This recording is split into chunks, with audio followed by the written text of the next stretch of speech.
Hello friends, ಎಲ್ಲರಿಗೂ ವಾಹಿನಿ media ಚಾನೆಲ್ಗೆ ನಿಮಗೆಲ್ಲರಿಗೂ ಮತ್ತೊಮ್ಮೆ ಸ್ವಾಗತ.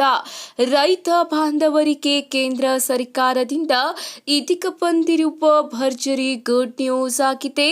ತಪ್ಪದೆ ಈ ಒಂದು ವಿಡಿಯೋನ ಸಂಪೂರ್ಣವಾಗಿ ನೋಡಿ. ನೀವು ಇನ್ನೂ ಕೂಡ ನಮ್ಮ ಚಾನೆಲ್ನ ಸಬ್ಸ್ಕ್ರೈಬ್ ಮಾಡಿಲ್ಲ ಅಂದರೆ ಈ ಕೂಡಲೇ ಸಬ್ಸ್ಕ್ರೈಬ್ ಮಾಡಿಕೊಳ್ಳಿ. ಹಾಗಾದರೆ ಬನ್ನಿ ಸ್ನೇಹಿತರೆ, ಮಾಹಿತಿ ಏನೆಂದು ನೋಡೋಣ. ಪ್ರಧಾನ ಮಂತ್ರಿ ಪಿಎಂ ಕಿಸಾನ್ ಸನ್ಮಾನ್ ನಿಧಿ ಯೋಜನೆಯ 2,000 ರೂಪಾಯಿ ಹಣಕ್ಕಾಗಿ ಕಾಯುತ್ತಿರುವ ರೈತರಿಗೆ ಕೇಂದ್ರ ಸರ್ಕಾರ ಶುಭ ಸುದ್ದಿ ನೀಡಿದೆ. ಹೌದು, ದೀಪಾವಳಿಗೂ ಮುನ್ನ ರೈತರ ಖಾತೆಗಳಿಗೆ 21ನೇ ಕಂತಿನ ಹಣ ಜಮಾ ಆಗುತ್ತದೆ ಎಂದು ನಿರೀಕ್ಷಿಸಲಾಗಿತ್ತು. ಆದರೆ ಅದು ಆಗಲಿಲ್ಲ. ಹಾಗೂ 21ನೇ ಕಂತಿನ ಹಣವನ್ನು ಯಾವಾಗ ಬಿಡುಗಡೆ ಮಾಡಲಾಗುತ್ತದೆ ಎಂಬುದರ ಕುರಿತು ಸ್ಪಷ್ಟತೆ ಇದೆ. ಹೌದು ಸ್ನೇಹಿತರೆ, ಮೊದಲನೆಯದಾಗಿ ಪಾವತಿ ದಿನಾಂಕದ ಬಗ್ಗೆ ಸರ್ಕಾರ ಇನ್ನೂ ಅಧಿಕೃತ ದಿನಾಂಕವನ್ನು ಘೋಷಿಸಿಲ್ಲ.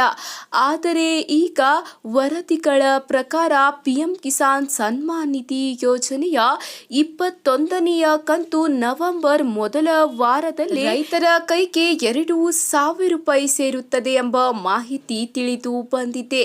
ಕೃಷಿ ಸಚಿವಾಲಯವು ರೈತರಿಗೆ ತಮ್ಮ ನೋಂದಣಿಯನ್ನು ತ್ವರಿತವಾಗಿ ಪರಿಶೀಲಿಸುವುದು ಕೂಡ ಎಚ್ಚರಿಕೆ ನೀಡಿದೆ. ಹೌದು, ಈ ಒಂದು ನೇರ ಲಾಭ ವರ್ಗಾವಣೆಯ ಮೂಲಕ ಹಣವನ್ನು ರೈತರ ಖಾತೆಗೆ ವರ್ಗಾಯಿಸಲಾಗುತ್ತದೆ. ಹೌದು ಸ್ನೇಹಿತರೆ, ಈಗಾಗಲೇ 21ನೇ ಕಂತಿನ ಹಣವನ್ನು ಕೆಲವು ರಾಜ್ಯಗಳಿಗೆ ವರ್ಗಾವಣೆ ಕೂಡ ಮಾಡಲಾಗಿದೆ.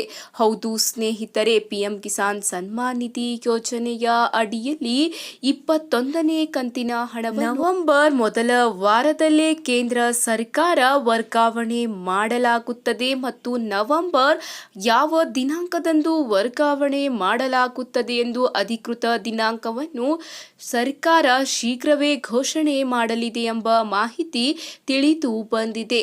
19ನೇ ಕಂತು ಫೆಬ್ರವರಿಯಲ್ಲಿ ಮತ್ತು 18ನೇ ಕಂತು ಅಕ್ಟೋಬರ್ನಲ್ಲಿ ವರ್ಗಾವಣೆಯಾಗಿತ್ತು. 20ನೇ ಕಂತಿನ ಹಣವನ್ನು ಜೂನ್ ತಿಂಗಳಲ್ಲೇ ರೈತರ ಖಾತೆಗೆ ವರ್ಗಾಯಿಸಲಾಗಿದೆ. ಅರ್ಹ ರೈತರಿಗೆ ಈಗ ಮತ್ತೆ 21ನೇ ಕಂತಿನ ಹಣವನ್ನು ಶೀಘ್ರವೇ ವರ್ಗಾವಣೆ ಮಾಡಲಾಗುತ್ತದೆ ಎಂಬ ಮಾಹಿತಿ ತಿಳಿದು ಬಂದಿದೆ. ಇದೇ ಅಷ್ಟೇ ಅಲ್ಲದೆ ಬಯೋಮೆಟ್ರಿಕ್ ಆಧಾರಿತ KYC ಮಾಡಿಸಲು ಈಗ ಫಲಾನುಭವಿಗಳಿಗೆ ಸೂಚನೆ ಕೂಡ ನೀಡಲಾಗಿದೆ.